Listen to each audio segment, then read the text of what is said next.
Hey everyone, we're back, and you all know what time it is now. It's time for Space Quest 2.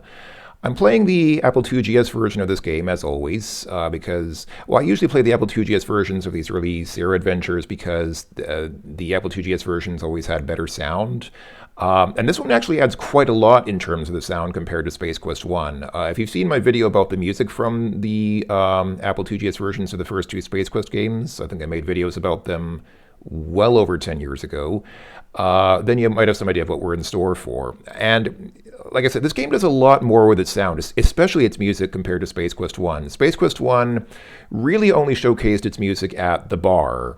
And even those musical tunes at the bar were kind of underwhelming in the original AGI version of Space Quest 1. So Space Quest 2 is, I think, a lot better in many ways. I have to say, I'm actually really surprised by how many people say that Space Quest 2 is their least favorite Space Quest game, and I don't understand why. For me, Space Quest 2 is so much better than Space Quest 1 in a lot of ways, actually. I mean, there's more plot. I find the environments more interesting. I mean, Space Quest was mostly just, like a desert planet, which wasn't that interesting to me. There's just more of everything in this game. Like, to me, there's... Okay, I shouldn't get ahead of myself. Let's work on actually starting the game. Let's try to start the game before I get carried away reviewing it for half an hour before we even start playing. So usually when I do these Apple II GS things, what I usually do is I'll press Control B here at the monitor and then press Enter to get to an AppleSoft Basic prompt, and then I'll type PR number 5 because the first disk controller was usually in slot number 5. But on my last video where I did this, somebody told me a little shortcut. You can actually type C500G. If you're wondering what this means, C500 is actually a memory address. It's a hexadecimal memory address, so it can start with the letter C. Like it's a number that can have letters in it. And the G stands for go. It's the command for go. So it's telling the Apple II monitor to go starting from that address, basically start running code beginning at memory address C500. So I say this more for myself than for anyone else. I mean, maybe other people will find it helpful or interesting, but I know that in 10 years, I will probably want to do something like this myself again, and I'll have forgotten how to do it. So I'll go back and check my video to see how I did it. So this is kind of like a note from myself to future late blight. Okay, enough. Let's go. The opening music for this version of the game, by the way, is quite wonderful and unique. It puts kind of a jungle rhythm twist on the Space Quest theme music. It's awesome. It's really truly awesome. So here we go. Let's enjoy the awesome jungle rhythms of the Space Quest 2 title music. Let's go.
Oh, that's awesome. Just listening to that now, I think I'm just realizing, I think that might be my favorite rendition of the Space Quest theme. Like, that might be my favorite title screen opening music of any Space Quest game out of all the Space Quest games. That's so awesome. There's so much I like about this game. Okay. As you'll recall in our last chapter, or perhaps you do not, but we'll tell you if you didn't remember. Oh, the text actually advances by itself. It stayed for a long time, but okay. Anyway, so it recapped the plot of Space Quest 1 and what happened in the last game. But heroes come and go and people soon forget. Your celebrated herodom slowly fades, leaving you once again a janitor. The promotion to head janitor was no consolation, especially since you are the only member of the janitorial staff. Nor was the transfer to Orbital Station 4.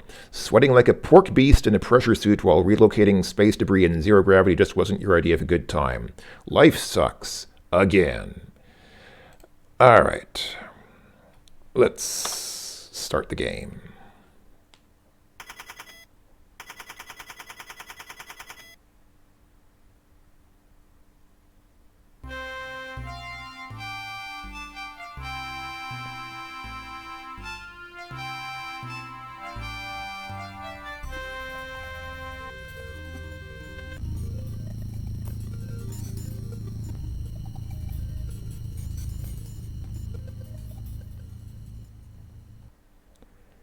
I love the way that music just kind of fades out into sound effects. Like you have that nice little sort of brief ditty of the theme music, and then just kind of cuts into some weird sort of futuristic sound effects. And yeah, for those who don't know, Xenon, it was that planet. That's planet Xenon. Obviously, it's meant to be like Earth. It's meant to evoke Earth, except it's not Earth, it's Xenon.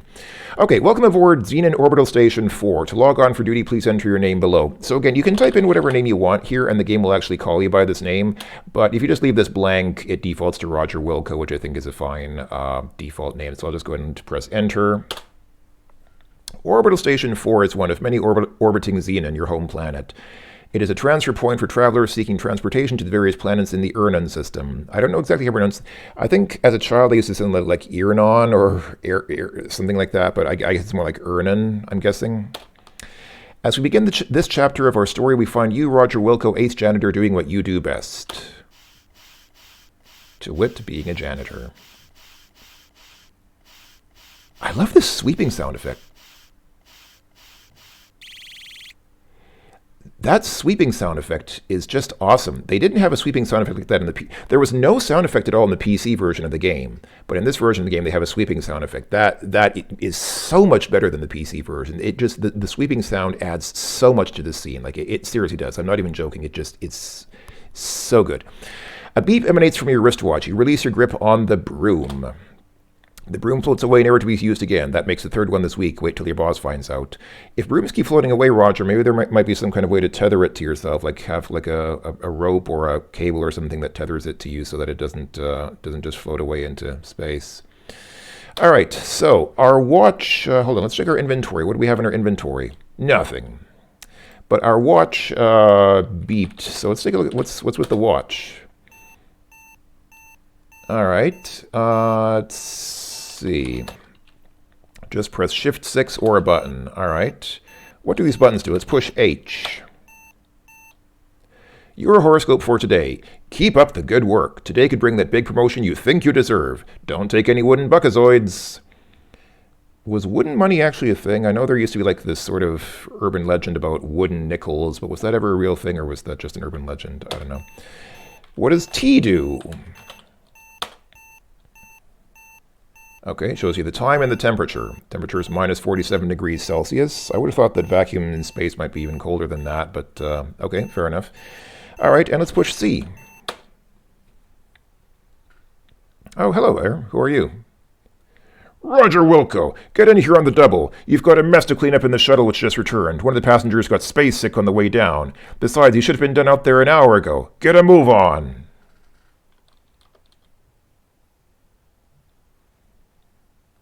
With that, the image disappears. All right. Well, welcome to Xenon Orbital Station 4. All right. You're working around Xenon Orbital Station 4. This area hasn't been completed yet. You've been sent out here to remove construction debris and space dust.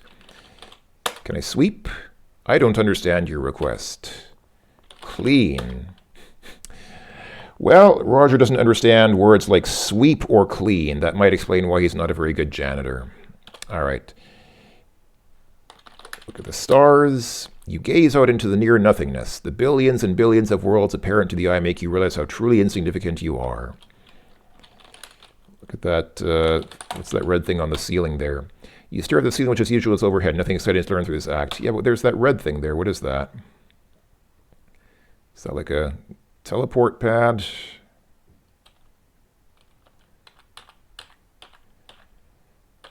All right, doesn't seem to be doing much, but all right. And yes, I know how it works. I'm just pretending that I don't. All right, let's go ahead and save the game already, because yes, it is possible to die on this first screen. And let's just see what happens if we mosey on over here. Due to an obvious lack of common sense, you have stepped off the edge, lost your magnetic grip of the ship, and drifted to your death.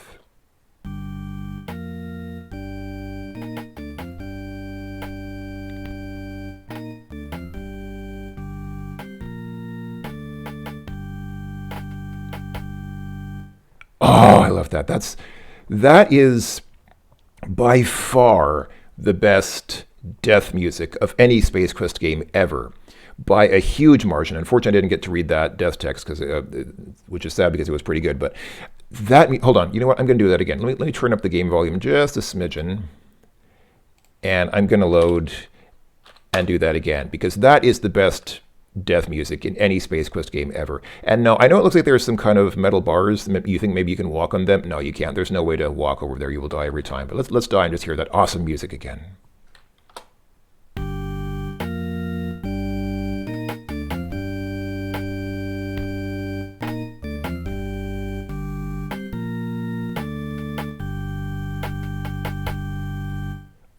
Oh, I love that death music. That's so good. Oh, I could just listen to that all day. It's so awesome. Oh, I love that. You might get the idea that I like the music. Okay. All right. Let's get on with the game. Let's reload the game again. And yeah, so the way this works, and I guess you just figure this out by a little trial and error, or you're supposed to figure it out by trial and error. You can walk on the walls. So there's like I guess Roger has magnetic shoes, and so his feet or his shoes stick to these walls and these metal floors and walls and ceilings. So yeah, you can just walk on this thing.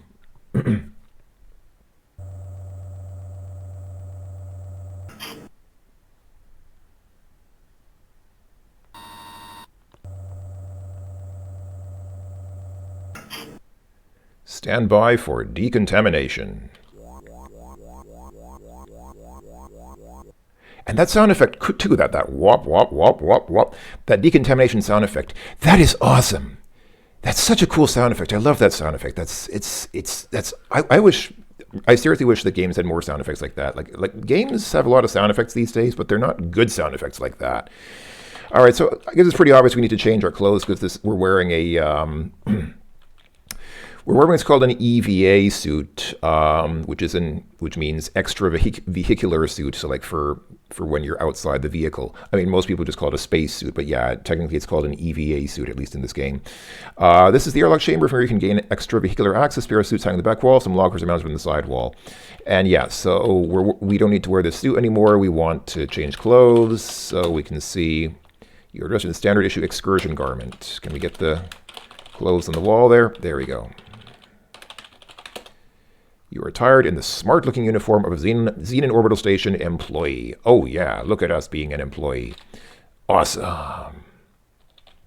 Okay, and what's this stuff on the right here? The wall. What are these things? The walls and deck are made of a very strong composite material commonly used in spacecraft. Yeah, I wanted to look at these. I mean, I guess it's apparent that they're lockers, but it would be nice. Actually, if I just say look, what does the game tell us? Oh, okay, it does say lockers are mounted on the side wall. Okay, that's fine. So let's look at the lockers. They're all closed. There's nothing too interesting about them. All right, let's open locker. Look in locker. You bravely peer into the locker to find a Cubics Rube puzzle and your athletic supporter. Okay, let's get the Cubics Rube puzzle. What? Can I just say get puzzle? Okay. And get supporter. Okay. Anything else in there? Find it empty. You can only wonder what left behind such a foul fragrance. Probably the supporter. All right, let's close the locker. And look at our loot. What did we get? Oh, we got a bunch of stuff. So the puzzle and supporter we just got, but I guess this translator and that order form must have been in our clothes already. So this dialect translator is... Oh, this is the thing from Space Quest 1. I guess this is left over from Space Quest 1. This is the translator that we had when we were talking to that holographic apparition in the underground cave in Corona. Okay, fine. Order form? What's this about an order form? This is an order form you removed from a magazine for a free Labian Terror Beast mating whistle. It's ready to be mailed. And this puzzle... The Cubix Rube puzzle has made you look stupid more than usual. I wonder what brand name that might be based on. Can't imagine. And the supporter? This is your athletic supporter. Without close inspection, you notice it to be well used. All right, let's wear the supporter. Seems like a logical thing to do. Everything is already snug and secure. No need to wear it now. Do you have moments when things are not snug and secure? I thought you needed to wear the supporter. I mean, I'm a guy. I feel like I should know, but I thought you wore the supporter to keep things snug and secure. All right, fine. Smell supporter. Oh, likely I didn't hear that. Does it actually smell something else? Does it actually... Oh, that's interesting.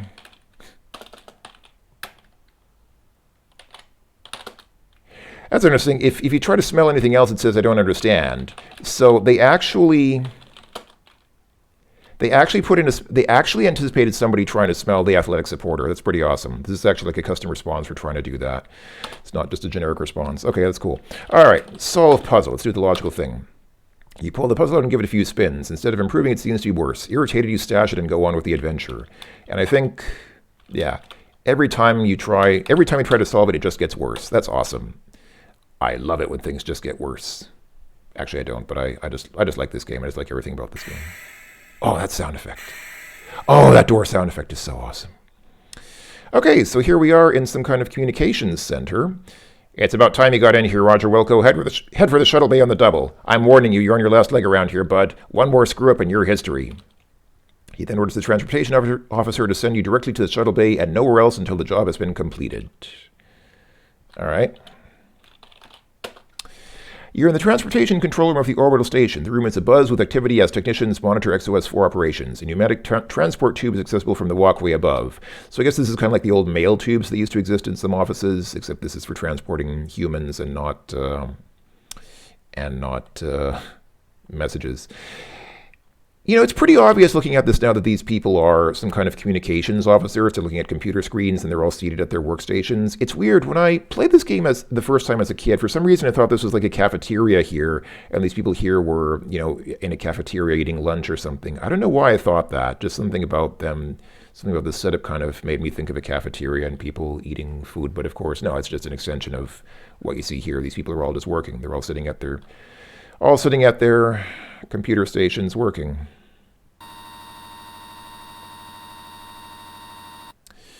All right, so I guess we go into that tube up here. Can we look at the people? See in front of monitoring also, they look like your average crew types. Can we talk to them? No one pays you any attention. All right. Thanks, everyone. Oh, the game doesn't understand thanks. All right. They expected people to try to smell the athletic supporter, but they didn't expect people to say thanks. Priorities.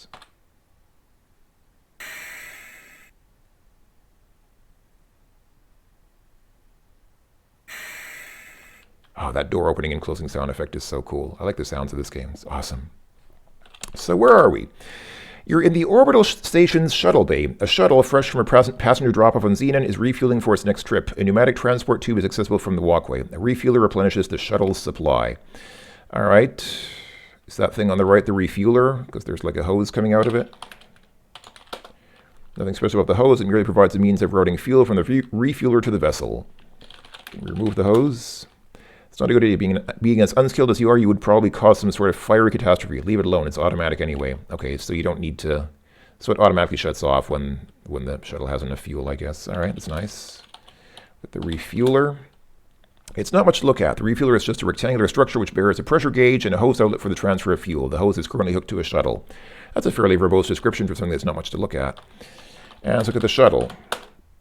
The shuttlecraft is your standard 10-passenger short commute vehicle. It was primarily designed to ferry people and supplies between orbital stations, Xenon, and other orbiting spacecraft. All right.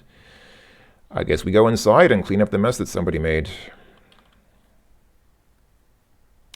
You enter the shuttle and start sniffing around for the mess you must clean. You are surprised to find that the shuttle is not empty. There are two extremely ugly suckers walking toward you. Hey, what the... Your favorite expletive here. Pow! Thwack! Bink! Thud! Your protest is cut short as two interstellar ruffians proceed to thump you unconscious. Everything fades. Time passes. More time passes. A strange dream turns into the realization that you are being shaken and talked to by a voice unfamiliar to you. A dull ache triggers a distant memory of a scuffle in which you were the focal point.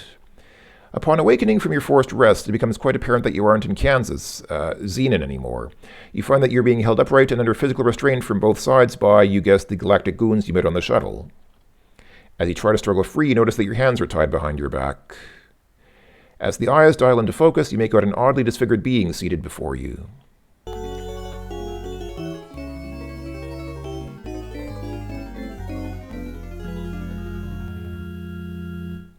A sagging mass of flesh that appears to have been human at one time.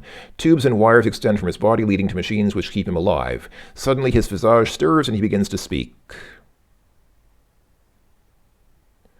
Well, well, did we have a nice nap? I thought we'd have to resort to drastic measures to wake you. Oh well. Welcome to my humble fortress, Roger Wilco. The name's Vohal, Sludge Vohal. I was the genius behind the Star Generator when it was still in the concept stages. So... remember what I was saying in Space Quest 1 about Slash Vohal? I had always assumed that this guy is Slash Vohal, and he just changed his name. That was always my assumption. But it's never really... I mean, this implies that that was the case. This implies that he is the same person. But I don't know if that's just a misunderstanding or if there's more to the story. I have no idea. There's no... It was never... This lore was never really filled in this game or in subsequent games, as far as I know. It was to be my ultimate war weapon until some sissy-pants scientists decided it would be better used saving lives rather than destroying them. What a waste of technology. Excuse me if I sound bitter. Anyway, you ruined my siren operation. I was going to use the Star Generator to make Xenon pay for what they did to me. They are going to know my wrath in a big way. You somehow managed to change all that. Oh, I suppose I should have known better than to use those mental midget Sarians. That's not the point, however. You're responsible and you shall pay. Besides, I have another plan, and you'll not be around to foil it. I have devised a plan so horrible, so frightening, so diabolical that no one will be able to stop me. Observe my latest creation. Hi. I intend to infest your planet with thousands of these genetically engineered door-to-door life insurance salesmen. I will at last reap sweet revenge from the scientific community that mocked me. My plan was to kill you, but I've had a change of heart. Ha ha, get it? He peers down at the hoses protruding from his chest and connected to a life support system. Forgive me, I'm a kidder. I've decided I would get much more enjoyment watching you suffer. My associates will escort you to the surface of Labian, where you will perform many painful hours of manual labor in my mines. Be seeing you. By the way, Labian, I guess you could maybe say that it comes from the word labor, because it's a labor camp, but I always kind of thought that it derives from a certain part of the female anatomy. That was always sort of my assumption on why they named it that, but that might just be my dirty mind. Apologies if I ruined something for someone. You are injected with something which renders you unconscious and carried away to a shuttle. When you awake, you look through the viewing port and see Vohal's massive asteroid fortress.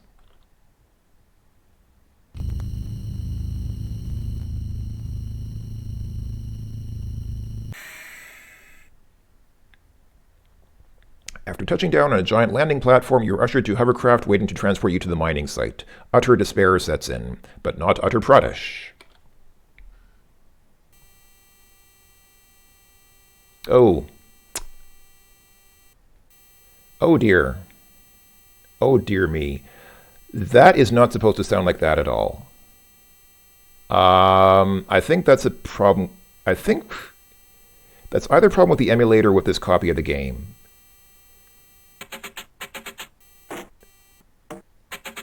That's how it's supposed to sound. Uh-oh. Yeah, that sort of fly buzzing sound was not how the motor is supposed to sound. That is not how it sounded in the game that I remember playing as a kid. Uh-oh. Oh, great. I suppose we're out of fuel. Way to go, Gorfbreath. Don't blame me. It was your turn to fill up. You're always forgetting to do it. Wait till the master finds out. You're in big trouble. Hey, don't talk to me that way, you slime bucket. I filled it last time, Dip. The argument between the two guards is cut short as gravity reasserts itself. I wonder what he was about to say.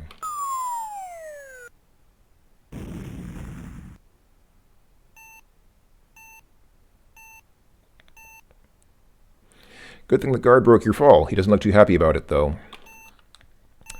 All right. I'm going to go ahead and save here because you know where you are? You're in the jungle, baby. Yeah. You're going down. Actually, we already went down. We already fell down. We're not going down much further than this. So, yeah. This is Labian, the jungle planet, which will constitute the setting for much of the rest of the game. And actually, just thinking about it now, I'm just realizing that's probably why they made the opening theme have sort of a jungle flavor to it. I never really connected those two things for some reason, but now that I think about it, I guess it makes sense. Because this is a jungle game, or it takes place on a jungle planet, it makes sense to have kind of a jungle remix of the theme music. So yeah, that's why, I guess that's why they did that. So, you know. Greasy jungle metropolis noir. So yeah, here we are. I guess I'll stop here. I mean, that was basically just the introduction. One thing I also like about this game is that was basically like the intro. That whole sequence there with the, you know, with being with the, you know, sweeping with the broom and then walking in through the control room and everything. That was like getting you used to the feel of the game, I guess. That was just like an extended prologue or intro.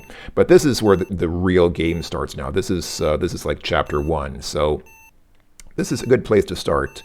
I guess since, let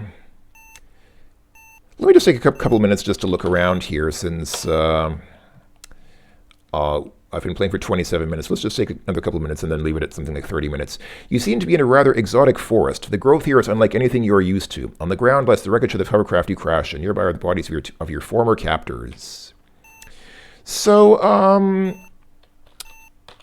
pretty much every screen, or almost every screen of this forest or jungle has a way for you to die. So on this screen here, I don't know if it's apparent. It certainly wasn't apparent to me as a kid. Oh.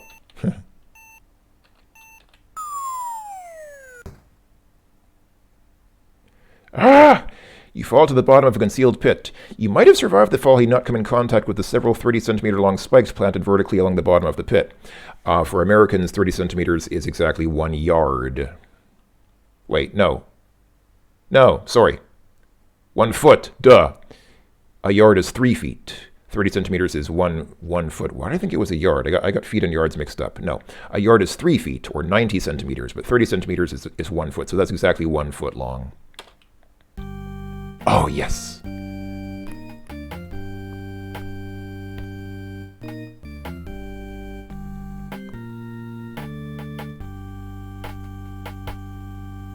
Yes! Oh, I love that music. Okay, and just one other thing before we finish. So if we go to the right from here... Oh, hey, somebody popped up from behind that bush there. Some little face or something popped up there. Wonder where that might be. So this screen here has some very large mushroom-like growths in it. And this screen is a dead end. So it looks like you might be able to go up or to the right from here, but you can't. The foliage here is much too dense for you to pass through, and the same is true on the right. So yeah, this is it, and you can't go down either. So this is a dead end. There's actually nothing here. Yeah, foliage is too dense.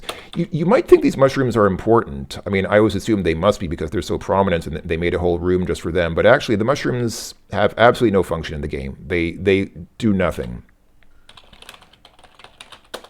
Aside from their enormous size, they appear to be your average garden variety mushrooms. Let's test this theory. Are they average garden variety mushrooms? Let's try to pick one. Oh, that mushroom is smiling. Holy jeez, boy, that mushroom thing sucked you clean up. You can't move a muscle or see a speck of light. You begin feeling waves of tingling warmth and moisture. Suddenly it's not so bad in here. Wow, check out the colors, dude. Your body and mind enjoy the short-lived buzz that is the side effect of the lethal poison you now marinate in. You are oblivious to the end. Not a bad way to go, actually.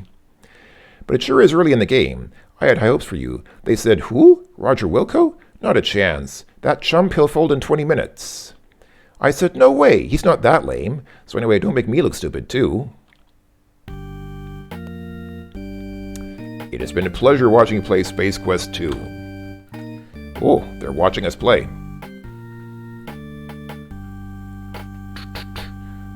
Oh, I love that music. So other than just another way to die, this room has no purpose. There's nothing you can do here other than just die by getting eaten by a mushroom and make the mushroom happy because the mushroom smiles after it eats you, which is kind of cool and cute. I mean, it's a pretty cool death, but there's nothing else to do here. So, okay, I will stop for now, and we'll see each other next time. This has been the first new beginnings of Space Quest 2. Hope you've enjoyed, folks. Thanks for watching, and I'll talk to you all later. Bye-bye for now.